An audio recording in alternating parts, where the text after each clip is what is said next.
Particulièrement donc à nos frères de Suisse qui nous écoutent sur YouTube.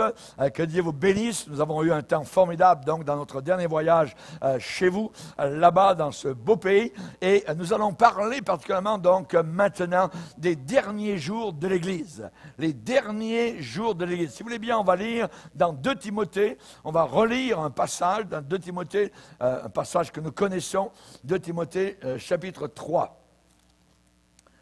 2 Timothée chapitre 3. C'est l'apôtre Paul, donc, qui, sous la plume prophétique, eh bien, annonce à Timothée certaines choses, puisque nous sommes nous-mêmes dans les derniers jours.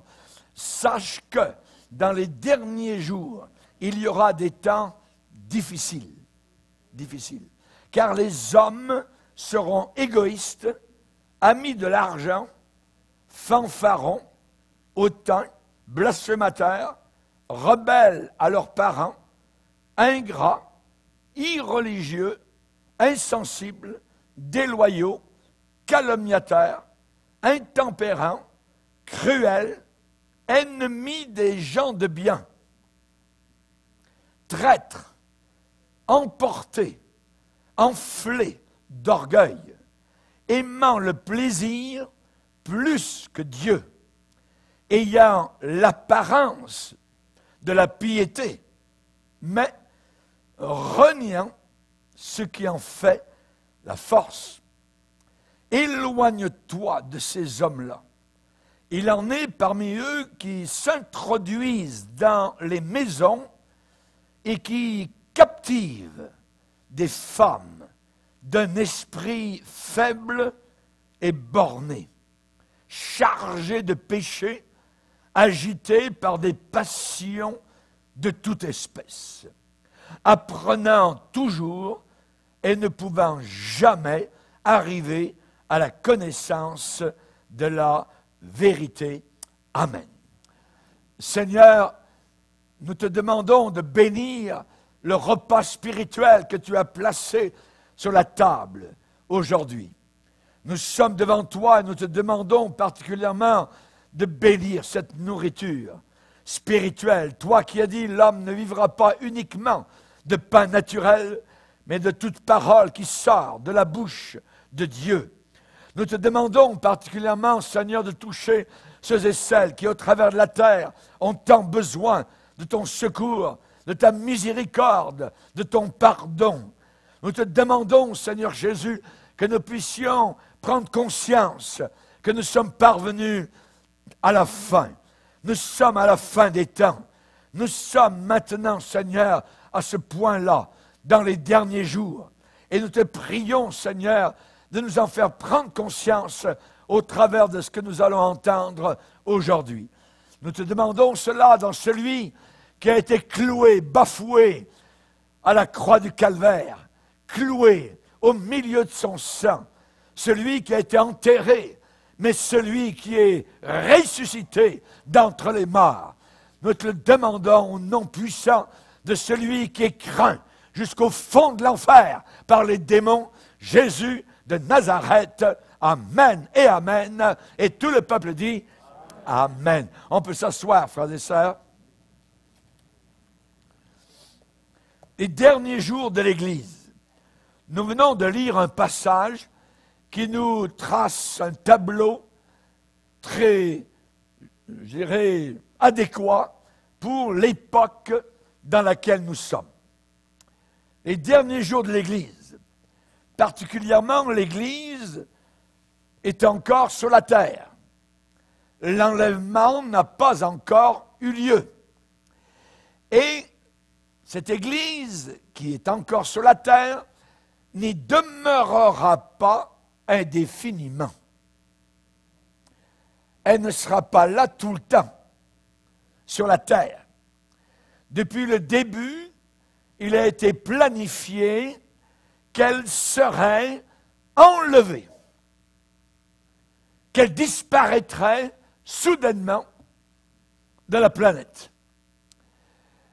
Nous sommes tellement habitués à la présence des chrétiens authentiques sur terre, qu'il est à nos regards, difficile de concevoir la planète sans l'influence de l'Église. Mais c'est ce qui va arriver, parce qu'un jour, elle ne sera plus là, et son influence aura disparu. Ce sera l'enfer, ou l'entrée de l'enfer sur la terre, par une période de 7 ans, appelée dans la Bible la grande tribulation. L'Église va être enlevée. L'enlèvement de l'Église n'est pas une idée saugrenue de quelqu'un qui a pensé à cela, qui a inventé donc une telle chose. Dans le Cantique des Cantiques, il y a une préfiguration de cet enlèvement soudain. L'Église étant la bien-aimée, et la question est posée dans le Cantique des Cantiques, qui est celle qui monte du désert comme des colonnes de fumée au milieu des vapeurs de myrrhe et d'encens. L'encens dans l'Ancien Testament est un signe de louange envers Dieu, qui est celle qui monte du désert. Ça veut dire nous sommes, nous actuellement, dans un désert. Ce monde est désertique et il n'y a rien pour satisfaire l'homme dans le désert dans lequel nous vivons. Nous avons découvert Jésus et nous sommes venus dans un jardin arrosé avec des fruits, des grenades, avec toutes sortes de belles choses qui satisfont nos cœurs. Jésus a dit, si quelqu'un vient à moi, il n'aura plus jamais faim, il n'aura plus jamais soif. Donc, c'est à l'intérieur de cette vie en Jésus-Christ que nous avons découvert cela. Mais à l'extérieur, c'est un désert. C'est désertique. Ce monde ne m'a jamais rien donné et ne pourra jamais rien m'apporter. Ce monde ne t'a jamais rien donné et ne pourra jamais rien t'apporter. Qui est celle qui monte du désert, comme des colonnes de fumée.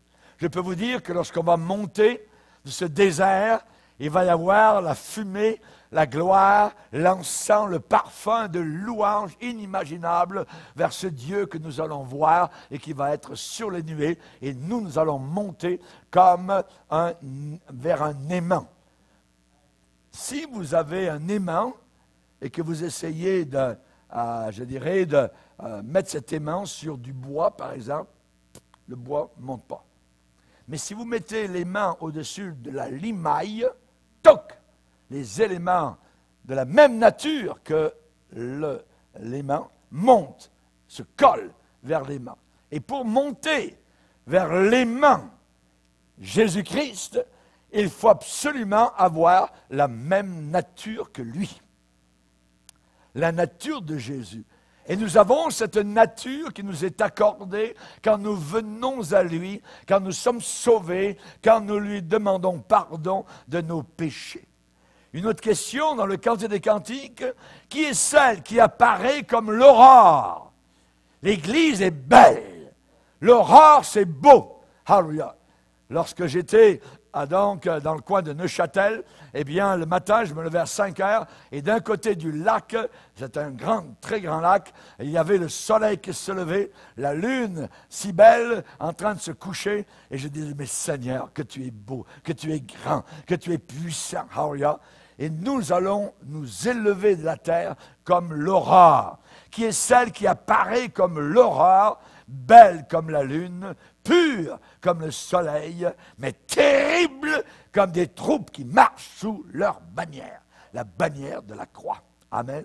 Et une autre question est posée dans le Cantique des Cantiques, qui est celle qui monte du désert, appuyée sur son bien-aimé. Appuyé, secouru par son bien-aimé qui est Jésus-Christ.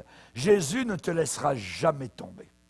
Jésus ne t'abandonnera jamais. Il l'a promis, je ne te délaisserai jamais, je ne t'abandonnerai jamais. C'est une promesse formidable qu'il a faite. On connaît le cantique, s'il a porté le fardeau du monde, il te portera aussi, mon frère. Il te portera aussi, ma sœur. Le sacrificateur, dans ce testament, avait sur lui le pectoral, avec les 12 pierres scintillantes des tribus. Une pierre scintillante, un diamant différent, donc pour chaque tribu. Et Dieu, évidemment, nous sommes à ses yeux un diamant scintillant. Il nous porte sur son cœur. Il nous porte sur ses épaules, il nous porte sur son cœur. Alléluia. Il est un Dieu glorieux, un Dieu merveilleux, qui est celle qui monte du désert appuyé sur son bien-aimé. Il n'y a que ceux qui s'appuient sur le Seigneur qui monteront soudainement en quittant la terre pour aller le rencontrer dans les airs. Alléluia. Mais l'enlèvement sur la terre, la vie va continuer sur terre après notre départ. Et après l'enlèvement de l'Église, eh bien, cet enlèvement sera suivi immédiatement par le jugement de la grande tribulation. Cette grande tribulation nous dit qu'il va arriver des choses terribles après le départ de l'Église qui va monter au ciel. Il va y avoir tout d'abord une fausse paix. L'Antichrist, ce gouverneur mondial, va apporter une paix qui sera fausse et qui sera éphémère et qui durera très peu de temps. Ensuite, la Bible dit que la paix sera enlevée de la planète Terre et les hommes vont commencer à s'égorger les uns les autres. N'oubliez pas que le Saint-Esprit sera monté avec nous dans le ciel. Ça veut dire qu'aujourd'hui, ce qui retient, ce qui empêche les roues du mal, et pourtant, elles commencent à rouler pas mal vite, eh bien, il y a quand même un empêchement, c'est nous, l'Église de Dieu, les chrétiens qui sont encore présents ici-bas sur terre. Mais après notre disparition, ça sera évidemment quelque chose de terrible. Ensuite, les famines vont arriver. Et ensuite vont arriver la mort et l'enfer qui va accompagner la mort. La Bible dit que dès le début de la grande tribulation, il va y avoir un quart de la planète Terre qui vont mourir. Un quart des personnes. Si aujourd'hui nous sommes environ 8 milliards, cela veut dire 2 milliards de personnes qui vont descendre directement au fond de l'enfer. C'est inimaginable. Et quand on pense que certains chrétiens veulent passer au travers de la grande tribulation, moi je ne veux pas passer au travers de la grande tribulation. C'est trop terrible, c'est inimaginable ce qui s'en vient sur cette planète Terre. Voyez? Donc, le Seigneur a dit qu'il faut veiller et prier afin que nous ayons la force d'échapper à ces choses qui s'en viennent sur cette planète. Alors, évidemment, quels sont, évidemment, les derniers jours de l'Église? Comment sont-ils marqués? Eh bien, nous avons des indices autour de nous qui nous disent que nous sommes parvenus à la fin des temps. Nous avons lu tout à l'heure dans 2 Timothée, chapitre 3, « Sache que dans les derniers jours, il y aura des temps difficiles. » Ce mot « difficile » veut dire aussi « diabolique », voyez, « démoniaque ». Hein? Et pourquoi? Parce que les hommes seront égoïstes, amis de l'argent, fanfarons, hautains, blasphémateurs, rebelles à leurs parents, ingrats, irreligieux, insensibles, déloyaux, calomniateurs, intempérants, cruels, ennemis des gens de bien. Ennemis des gens de bien. Nous y sommes. Paul ne s'est pas trompé parce qu'il a écrit sous l'impulsion du Saint-Esprit qui est l'esprit de vérité. Il y a un signe qui nous montre que nous sommes parvenus à la fin. C'est le rétablissement d'Israël. Le rétablissement d'Israël. Israël, depuis 2000 ans, est maintenant de retour dans le pays où Dieu voulait qu'il soit. Depuis mai 1948, Israël siège comme nation à la table des Nations Unies. C'est un vrai miracle, parce que cela n'existait pas auparavant, parce qu'ils étaient éparpillés au travers de toute la planète Terre. Et on sait particulièrement donc que le Seigneur a promis à Abraham, le pays que tu vois, je le donnerai à toi et à ta postérité pour toujours. Le pays d'Israël appartient à Israël, pas aux Palestiniens. Israël appartient à Israël depuis des siècles. Lisez avec moi, on va le lire, parce que c'est important. Dans Genèse, chapitre 12, au verset 7, il est dit, l'Éternel apparut à Abraham et dit, je donnerai ce pays à ta postérité. C'est une promesse, la première que l'on a. Genèse 12, verset 7. Un peu plus loin, Genèse 13, verset 15. Car tout le pays que tu vois, je le donnerai à toi et à ta postérité pour toujours. Ensuite, au verset 17. Lève-toi, parcours le pays dans sa longueur, dans sa largeur, car je te le donnerai. Genèse chapitre 15 et le verset 18. En ce jour-là, l'Éternel fit alliance avec Abraham et dit, je donne ce pays à ta postérité. Le pays d'Israël appartient à Israël. Et donc nous avons maintenant tout un peuple appelé les Israélites qui sont chez eux.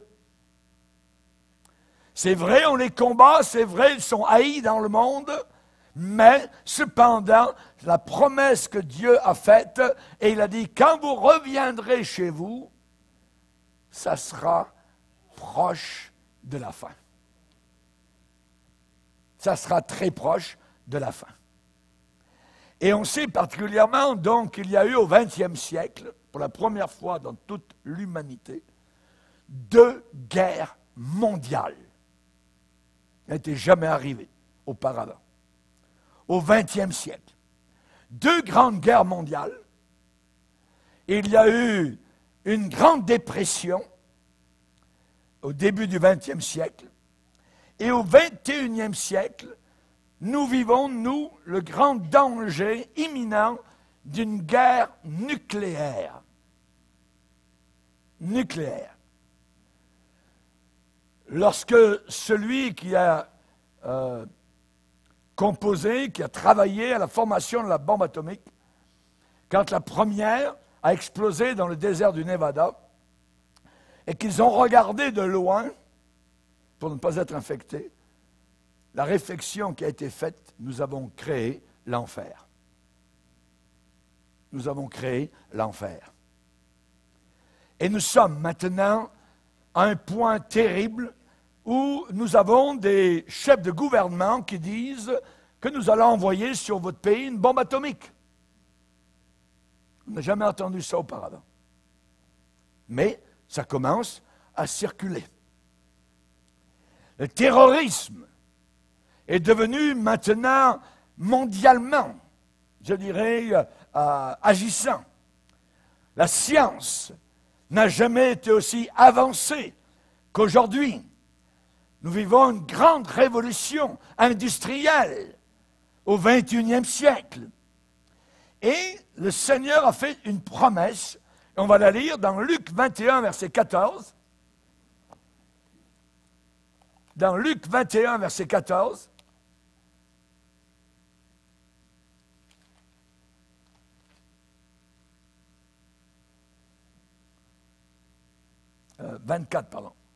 Verset 24. Luc 21, verset 24. Il est dit, on parle de la colère qu'il y aura contre le peuple d'Israël. Ils tomberont sous le tranchant de l'épée, ils seront emmenés captifs parmi toutes les nations, et Jérusalem sera foulée aux pieds par les nations, jusqu'à ce que le temps des nations soit accompli, ça veut dire soit achevé. Et on sait qu'Israël, donc depuis l'an 70, où l'armée de Titus, le Romain, est venue à Jérusalem, et a brûlé totalement le temple. Il y a eu plus d'1 million de Juifs qui ont été tués. Et là, à partir de là, Israël a été éparpillé au travers de toute la terre. Et voilà qu'au XXe siècle, en 1948, voilà que Israël revient dans son pays. Et depuis ce temps-là, ça fait 70 ans maintenant environ, eh bien le pays prospère. Tel Aviv est une ville quasiment nord-américaine avec des gratte-ciel. Le désert est en train d'être cultivé, des tomates et des choses semblables avec de l'eau. Les Israélites sont très intelligents pour la culture et l'agriculture. Et Jésus a déclaré que les Juifs seraient emmenés captifs parmi toutes les nations de la terre. Et Jérusalem sera foulée aux pieds par les nations jusqu'à ce que le temps des nations soit accompli. Ce qui veut dire qu'aujourd'hui, au XXIe siècle, le temps des nations est fini. Le temps des nations est accompli, puisqu'Israël est revenu chez lui. Jérusalem a été foulée par les nations. Il y a eu les Turcs, il y a eu les Anglais, il y a eu les Français. Il y a toutes les nations sont venues à Jérusalem, gouvernaient Jérusalem. Maintenant, Jérusalem est gouvernée par des Juifs, par Israël. Depuis Ben Gurion, et là, ça veut dire que le temps des nations est achevé, jusqu'à ce que le temps des nations soit accompli. Et là, donc, nous sommes à la fin, les derniers jours de l'Église. Nous sommes dans cette génération. Hallelujah. Ça veut dire que, on peut dire particulièrement que Israël est un témoin terrestre de la fidélité, l'intégrité de Dieu. Et on sait qu'Israël va se faire séduire par un homme particulièrement satanisé, appelé l'impie, l'homme du péché, et aussi séduit par le faux prophète, après notre enlèvement dans le ciel. Et on sait particulièrement donc que tous ces gens-là vont s'approprier les lieux saints de Jérusalem pour se faire adorer et avoir donc le culte de l'homme. La Bible déclare que l'Antéchrist va jusqu'à s'asseoira dans le temple qui sera reconstruit à Jérusalem et se déclarer lui-même Dieu. Imaginez. Donc, un des symboles d'Israël, selon la Bible, c'est le figuier. Le figuier. Que dit le Seigneur Jésus sur le figuier? On va le lire maintenant dans Matthieu 24. Matthieu 24, pour voir le contexte, au verset 31, Matthieu 24, verset 31, il enverra ses anges avec la trompette retentissante et ils rassembleront, donc les anges rassembleront ses élus des 4 vents depuis une extrémité des cieux jusqu'à l'autre. Et ensuite, Jésus donne une petite parabole. Instruisez-vous, ça veut dire apprenez, par une comparaison tirée du figuier, Israël. Dès que ses branches deviennent tendres et que les feuilles poussent, vous connaissez que l'été est proche. De même, quand vous verrez toutes ces choses, sachez que le Fils de l'homme est proche à la porte.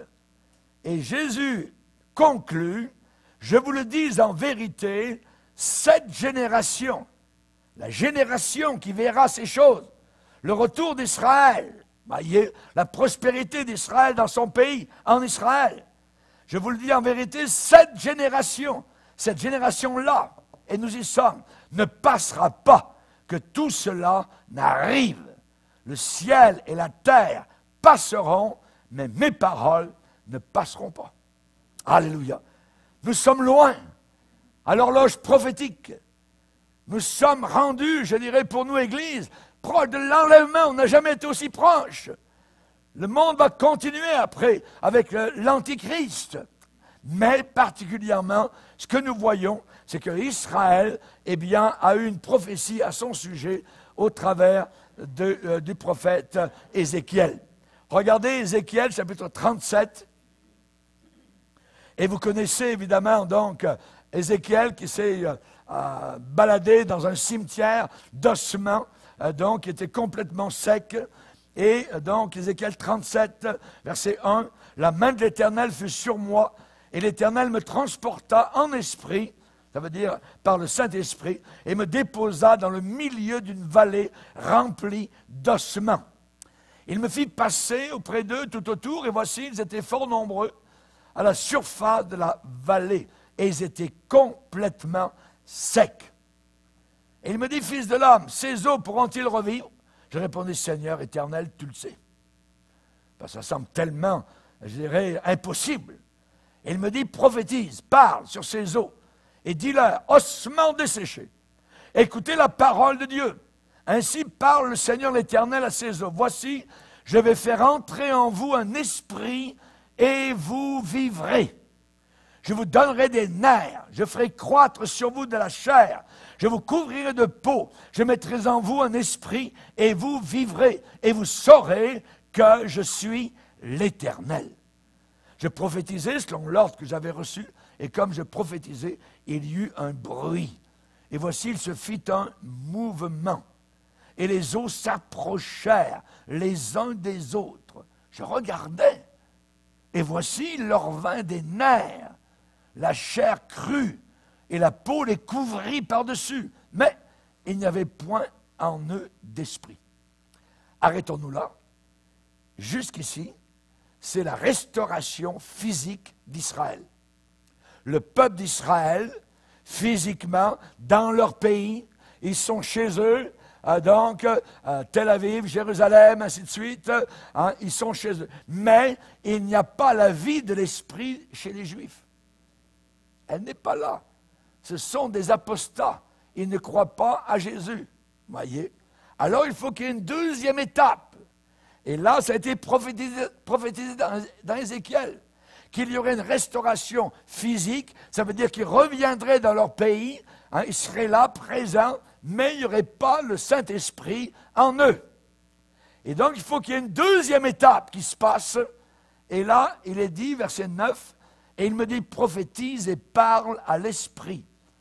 Prophétise, fils de l'homme, dis à l'esprit, ainsi parle le Seigneur, l'Éternel. Esprit, viens, viens, Saint-Esprit, des 80, souffle sur ces morts et qu'ils revivent.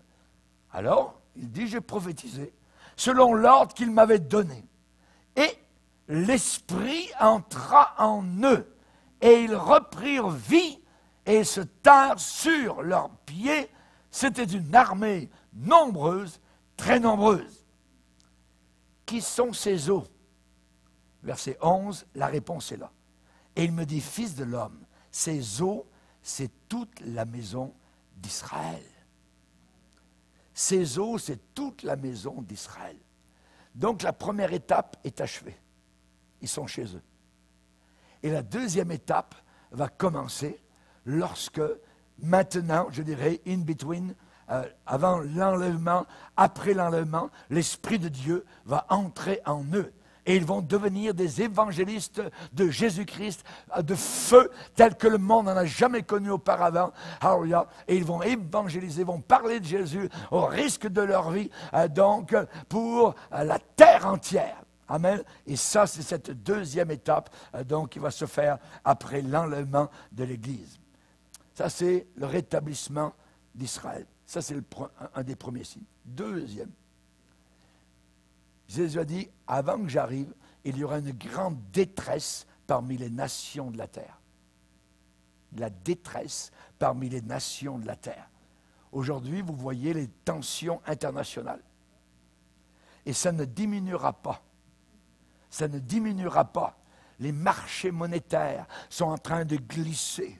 On parle maintenant de monnaie mondiale. Les réserves d'or américaines sont en train de diminuer terriblement. Des maladies qu'on n'a jamais vues auparavant commencent à faire surface sur la planète Terre. On a des insectes qui amènent la mort. Il y a toutes sortes de choses qui sont en train donc d'arriver. Et Jésus a dit, dans ce temps-là, les hommes rendront l'âme de terreur dans l'attente de ce qui surviendra pour la terre. Rétablissement d'Israël, Deuxièmement, détresse parmi les nations. Troisièmement, la mission de l'homme est achevée. Dieu, dans Genèse, a donné une mission à l'homme. Un programme en 5 points. Que l'homme domine. Il domine aujourd'hui. Deuxièmement, soyez féconds. La terre entière n'a jamais autant de monde que maintenant. Troisièmement, multipliez. Quatrièmement, remplissez la terre. Cinquièmement, assujettissez-la. Je voyais quand j'étais en Suisse, et je lisais un journal du matin, qu'en France, maintenant, ils ont inventé un ballon, donc il va monter à 20 km au-dessus de la planète Terre pour les touristes et aller voir la belle forme courbée donc, de la planète Terre au-dessus de la Terre. Est-ce que ce n'est pas de l'assujettissement? Est-ce que ce n'est pas l'homme qui a un pouvoir inimaginable d'être capable de monter là-haut à 20 km dans les airs? Et je pense que le voyage coûte environ autour de 200 000 $. Vous voyez? Juste ça. Donc, l'homme est en train de vraiment assujettir, tel que Dieu l'avait déclaré dans Genèse au 1er chapitre. Dans le domaine de l'électronique, dans le domaine des transports, donc dans le domaine de la médecine, dans le domaine de la transplantation de cœur à distance. Aujourd'hui, on peut, je dirais, avoir un malade qui est à Paris et on va l'opérer à New York. C'est New York qui va donc faire l'opération qui va se passer donc à Paris. Et eux, à New York, dirigent toute la chose, dirigent les instruments qui vont sur le cœur du monsieur qui est malade de cœur directement à 6000 km. C'est inimaginable. C'est inimaginable. Voyez, on parle donc de l'homme, je dirais, qui a eu ces capacités données de la part du Seigneur, eh bien, sont en train de les réaliser. Tous les jours en Chine, il y a environ 100 000 personnes qui naissent. Tous les jours. C'est inimaginable. Multiplié. Remplissez la terre. Voyez. L'homme, actuellement, a mis en filière ses trouvailles. L'homme a mis en filière ses pensées. L'homme a rétréci la terre comme une peau de chagrin. Voyez. L'homme a exploré cette planète. L'homme est monté sur les plus hauts sommets. Il est descendu dans les profondeurs. Tout est en filière. Mais la Bible dit qu'ils apprennent toujours et n'arrivent jamais à la connaissance de la vérité. La vérité. Mon frère, ma sœur, réjouis-toi de ce que tu connais, la vérité. Alléluia. C'est merveilleux. Connaître la vérité. Connaître celui qui a été cloué. Jésus a dit, je suis la vérité. Alléluia. Merci Seigneur. Apprenant toujours, et n'arrivant jamais à la connaissance de la vérité. Alléluia. C'est Daniel, le prophète de l'Ancien Testament, qui a dit qu'à la fin des temps, dans les derniers jours, eh bien, la connaissance augmentera. On est en train de voir cela. Elle double tous les 4 ans. Tous les 4 ans, la connaissance double ici-bas sur cette terre. C'est inimaginable. Et le devoir, donc, a été terminé. Ce que Dieu avait demandé dans Genèse, 1er chapitre. Qu'est-ce qui manque? Maintenant, c'est l'heure de l'examen. C'est l'heure de l'examen. Et l'homme n'a pas appris grand-chose. L'homme n'a pas appris grand-chose dans le cours d'histoire.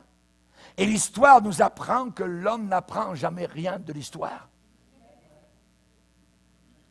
Donc, la mission de l'homme accomplie. Rétablissement d'Israël, détresse parmi les nations, mission de l'homme accomplie. Ensuite, dérèglement. Dérèglement.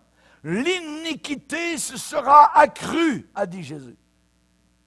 À la fin des temps, à la dernière génération, l'iniquité, ça veut dire onomos, ça veut dire sans loi ni foi. Sans loi ni foi. Le taux de crime actuellement est en train de s'élever de façon astronomique. On tue comme on tue une mouche. On tue des vieillards. On les enterre vivants pour avoir leur héritage, n'importe quoi.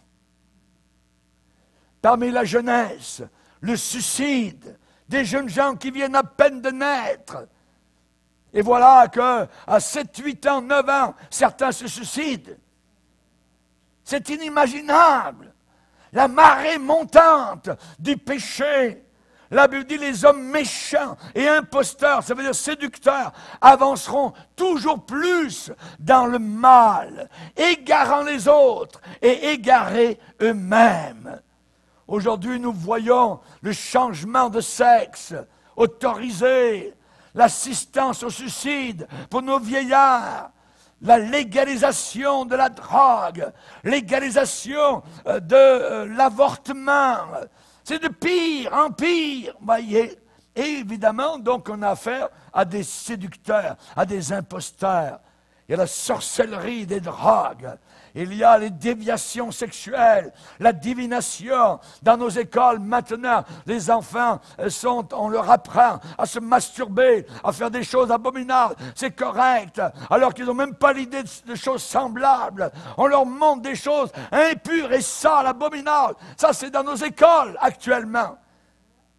Heureusement que les familles chrétiennes ont vraiment de la discipline. On peut leur parler à nos enfants. Et les enfants, donc, peuvent dire aux parents ce qui se passe dans les écoles. Ce qui arriva du temps de Noé arrivera de même au jour du Fils de l'homme. Nous sommes dans les jours du Fils de l'homme. Jésus est sur le point de revenir. Alléluia. Et Dieu dit à Noé, fais-toi une arche. Et Dieu dit à Noé, la fin de toute chair est arrêtée par devers moi, car ils ont rempli la terre de violence. La nouvelle moralité trompe les enfants, ment aux enfants, égare les enfants. Le monde ancien a péri sous les eaux. 8 personnes s'en sont sorties vivantes. Et le monde à venir périra par le feu, nous enseignent les Saintes Écritures. Autre chose, la rupture dans le mariage, aujourd'hui est un signe des temps. Et je parle de mariage encore correct entre un homme et une femme. Et aux yeux de Dieu, il n'y a de mariage qu'entre un homme et une femme. Le reste n'existe pas. Et la Bible dit qu'à cette époque-là, du temps de Noé, les hommes se mariaient et mariaient leurs enfants. Voyez? Donc, évidemment, donc aujourd'hui, ce que nous voyons, c'est qu'encore quand il y a mariage, on rentre dans le mariage, on sort du mariage, on re-rentre dans le mariage, on ressort du mariage, et ainsi de suite. C'est un signe de la fin des temps. On accepte cela aujourd'hui. Se marier 3 fois, 4 fois, 5 fois, il n'y a pas de problème. Voyez, c'est un signe de la fin des temps. La maison n'est plus le foyer. Auparavant, la maison était le foyer. On mangeait ensemble. Aujourd'hui, non, on cuisine même plus. Oh non, on va appeler le restaurant ou on va aller manger ailleurs. Il n'y a plus ce lien de manger autour de la table, ensemble, où on parlait, où on discutait, où papa et maman se parlaient, et nous, enfants, on écoutait. Et cela a créé des racines profondes dans nos cœurs, qui n'existent plus aujourd'hui. C'est cette génération. Les hommes mangeaient et buvaient. Les hommes mangeaient et buvaient. Aujourd'hui, on ne mange plus à la maison. On ne mange plus à la maison. Toujours un nouveau restaurant, toujours un nouveau décor, avec un bar-salon à l'intérieur. Ça prend dans la maison un bar-salon. Ça prend la bière, ça prend l'alcool, ainsi de suite, voyez. Mais ça ne durera pas longtemps, tout va brûler. Tout va brûler. Qu'est-ce que cela fait pour un foyer? Eh bien, ça fait une pauvre, très pauvre expérience pour un mariage qui veut marcher et qui veut durer. La romance, la lune de miel, l'excitation sexuelle, tout cela s'efface. La Bible dit qu'il y a du plaisir dans le péché pour un temps. Après quoi vient le jugement? C'est pour un temps. Pour un temps. Le mariage, tout mariage demande absolument Dieu. Tout mariage réclame Dieu à l'intérieur.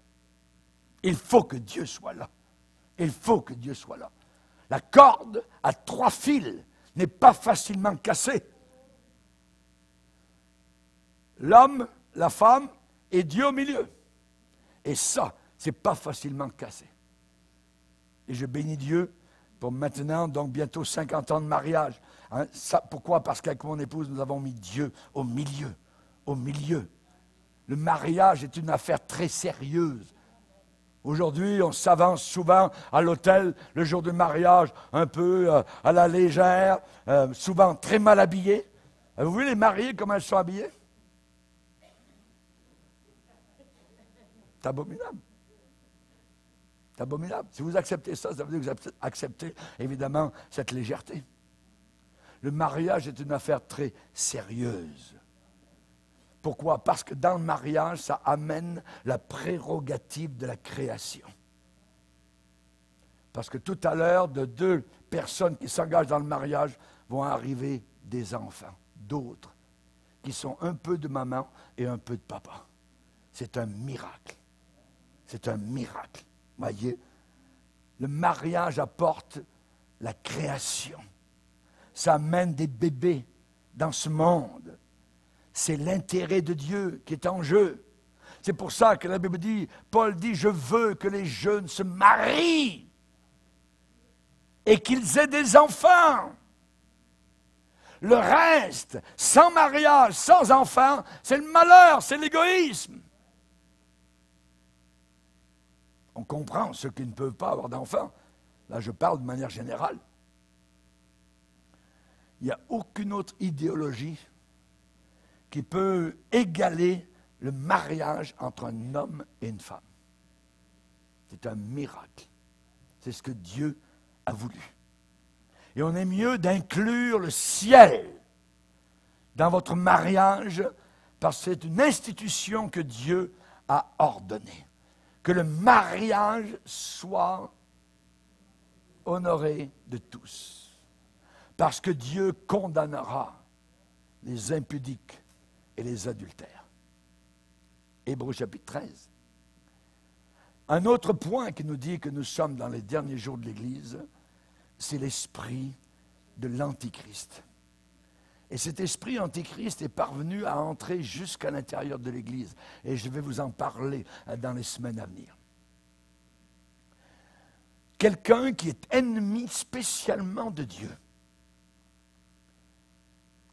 Et là, particulièrement, on sait que l'athéisme, qui est enseigné dans nos écoles, puisque qu'est-ce qu'on enseigne à nos enfants?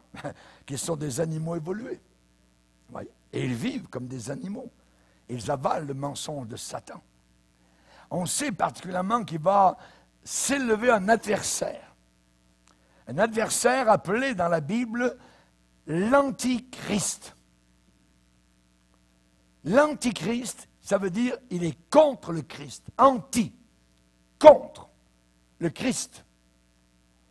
Juste quand vous entendez quelqu'un blasphémer, prendre le nom de Christ, il a l'esprit de l'Antichrist. Un chrétien, par exemple, qui dirait cela, qui blasphémerait le nom de Christ, n'est pas un chrétien. Où il a besoin de se repentir. Cet esprit est en train de pousser son chemin dans le monde jusqu'à l'arrivée de l'Antichrist, que nous ne verrons pas parce que nous partirons avant. Nous partirons avant. Et après notre départ, eh bien, il va y avoir la formation qui déjà se fait d'une Église mondiale. C'est la raison pour laquelle l'écuménisme, les catholiques, les bouddhistes, les hindous, les évangéliques, les baptistes, les pentecôtistes, tout ce que vous voulez, tout ensemble, eh bien, sont en train de monter cette Église qui s'appelle la grande prostituée. Prostituée. Elle est appelée comme cela dans la Bible. C'est un terme biblique. Et nous devons faire attention, c'est la raison pour laquelle nous ne voulons pas en faire partie. De cette Église mondiale et apostate. Et dans Apocalypse 17, il est dit, car Dieu a mis dans leur cœur d'exécuter son dessein. Sans qu'ils le sachent, ils sont en train d'accomplir ce que Dieu a prévu. Dieu a mis dans leur cœur d'exécuter son dessein et d'exécuter un même dessein.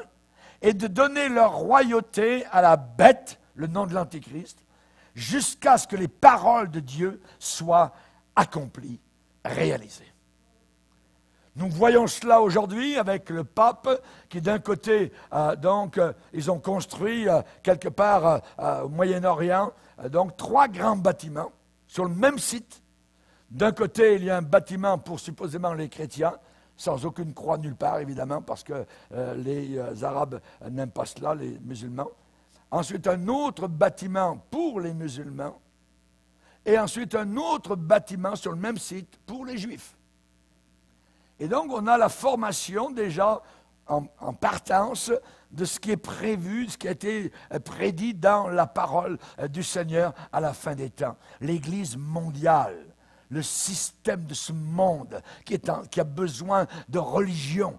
Mais la religion maintenant se détourne de Jésus, de la croix, pour se tourner vers autre chose, vers Satan. Vers Satan.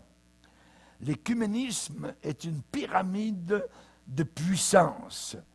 Et il y aura un faux prophète religieux, et le pape pourrait très bien être cet homme-là aujourd'hui, si c'était le cas. Pourquoi? Parce qu'il travaille pour Satan. Il ne travaille pas pour Dieu. Et donc, ce leader mondial, eh bien, à ses yeux, il n'y aura plus rien de sacré. Auparavant, la religion catholique restait à l'intérieur des paramètres, je dirais, plus ou moins du christianisme, même avec ses erreurs et ses mensonges. Mais maintenant, avec les nouveaux papes, on dépasse, on déborde du côté des païens, des religions hindoues et ainsi de suite. Nous sommes à la fin. Nous sommes à la fin. Et cette Église prétendra être l'épouse de Christ. Imaginez. Le mensonge. Nous avons devant nous quelque chose qui nous attend. C'est une évacuation mystérieuse. Alléluia. Paul a dit, je vous dis un mystère. Nous ne mourrons pas tous. Nous ne mourrons pas tous, mais tous, en un instant, en un clin d'œil, nous serons enlevés dans les airs. Le mot grec, c'est harpazo, qui veut dire enlever avec force, avec puissance, dans les airs. Si Dieu est capable de tenir des tonnes dans les airs, il est capable de tenir ton petit poids dans les airs. Amen. Baissons nos têtes et prions le Seigneur. Alléluia. Alléluia. Seigneur, nous sommes devant toi. Et nous voulons te glorifier et t'adorer. Car tu es le Dieu qui a prévu des choses à l'avance. Personne ne peut te surpasser. Satan a dit, je ferai mon trône au-dessus de celui de Dieu. Et il a été précipité. Et nous te bénissons, Seigneur, car ce que tu dis arrive, ce que tu déclares se passe, se réalise. Nous savons que nous sommes parvenus à la fin des temps. Et vis-à-vis de ce qui va arriver à l'Église, le prochain événement, c'est cet enlèvement. Nous te demandons, Seigneur, que nous ne puissions pas être des vierges folles, mais des vierges sages. C'est ta sagesse dont nous avons besoin. Tu ne nous as pas donné un esprit de timidité, mais de force d'esprit, de force d'équilibre et de sagesse. Nous te demandons cette sagesse. Nous avons besoin non seulement d'avoir une lampe, mais nous voulons de l'huile à l'intérieur de la lampe. Car bientôt, Seigneur, et soudainement, le cri sera entendu. Voici l'époux, allez à sa rencontre. Seigneur, nous voulons monter dans ta gloire. Nous voulons aller chez nous, dans notre pays de gloire. Car tu nous as sauvés à la croix. Tu nous as lavés dans ton sang. Et nous sommes bénis. Et maintenant, nous sommes tes enfants. Au nom puissant de Jésus, nous prions. Amen. Et tout le peuple dit Amen. Levons-nous ensemble, frères et sœurs. On va le bénir. Pour écouter plus de conférences de prédication et d'études bibliques qui ne sont pas disponibles sur YouTube, rendez-vous sur notre site rbmif.org et vous allez accéder à notre menu messages, vidéos, prédications et vous aurez ainsi accès aux messages censurés. Que Dieu vous bénisse.